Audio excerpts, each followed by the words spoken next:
అట్ల మీద ఆవు పువ్వు నోము చల్లని సంసారం చక్కని సంతానం కోసం చేసే నోము. సంవత్సరం పాటు చేసుకునే నోము. ఏదైనా ఒక మంచి రోజు చూసుకొని నోము మొదలు పెట్టాలి. అట్ల మీద ఆవు పువ్వు నోము కథ. అనగనగా ఒక బ్రాహ్మణ కాంత ఉండేది. ఆమెకి పురుడు వచ్చేదే కానీ పుట్టిన బిడ్డలు మాత్రం పురిటి గది దాటకుండానే మరణించేవారు.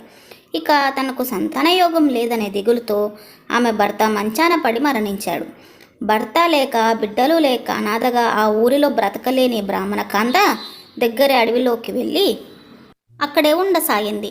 ఒకనాడు పార్వతీ పరమేశ్వరులు ఆ మార్గాన వెళుతూ బ్రాహ్మణ కాంతను చూసి ఆమె కష్టాన్ని తెలుసుకొని, కాంతమని, గతంలో నువ్వు అట్ల మీద ఆవ పువ్వు నోము బట్టి ఉల్లంఘన చేశావు. అందువల్లనే నీకు భర్త పుత్రవియోగం కలిగింది.